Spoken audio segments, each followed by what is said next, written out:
Bapak Kyai Dalang aku sing sowan. Sira iku sapa? Aku Kyai Sapu Jagat. Kowe nyuwun apa aku njaluk jarik poleng bakal tak nggo bebetan. Yo yen kowe pancen njaluk jarik poleng nyatane iki wis diwujudake. Tak wenehake nang aku njaluk senjata pitulung marang sira. Njaluk senjata pitulung Sapono Bathara Kala sakwadya baling karepen sumingkir saka Banjar pekaranipun Bapak Juyatno ya rakyat ngestake dawuh.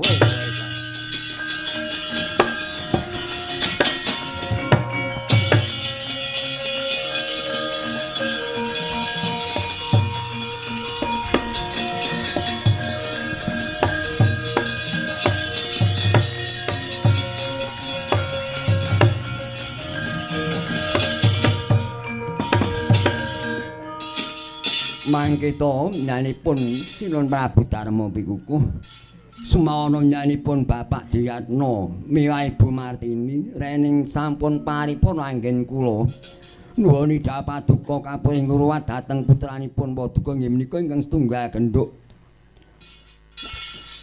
inggih menika genduk Uyung Udyah Pratiwi kaping kalih genduk Ratna Ajeng Pratiwi kaping 3 genduk Amina Isa Putri kaping sekawan genduk Habibah Watul Paten kaping gangsa genduk Raya Kaira Patiah Abah menika sampun kula ruwat mula panyuwun kula sak penger kula nyanipun Bapak Diyano sak kukupan tansah manggiya teguh rayu widodon ing sambikala tansah kalisong pangrencana sageta geduken muka ingkang ginawi sageta mulya sugengipun.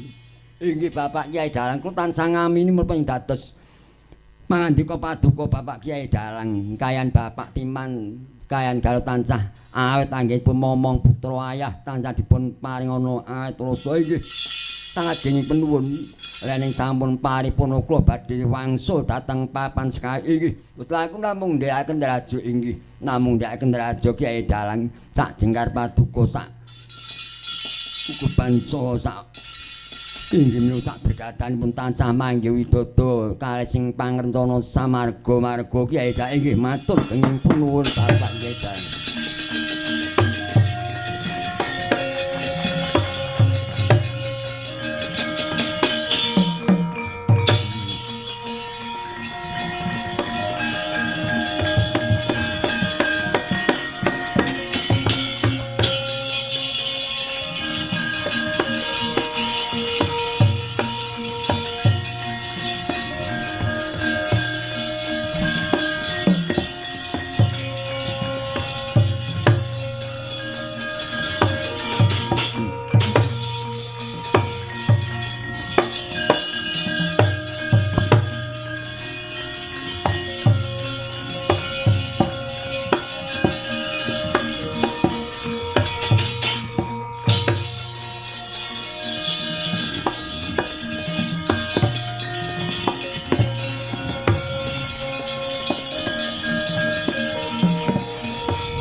Sapa iki Satya gagah perkoso aranku Kyai Sapu Jagat kowe sapa aku kala ngadang sing tunggu latar aku njaluk sajen yo tampano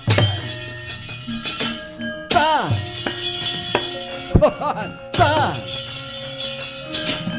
ta ta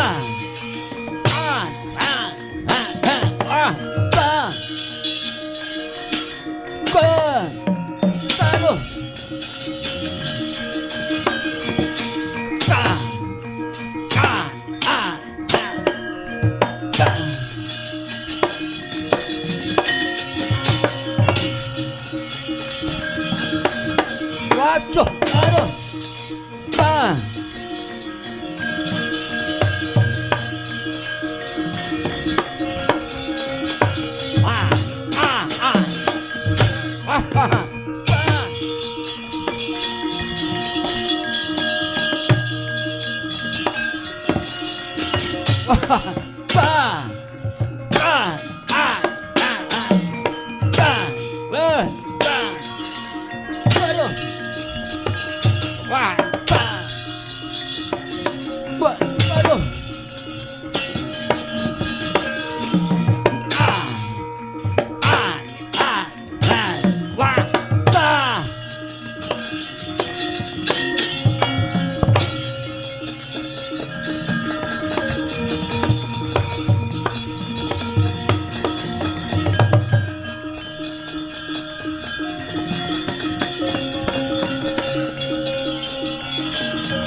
Kabeh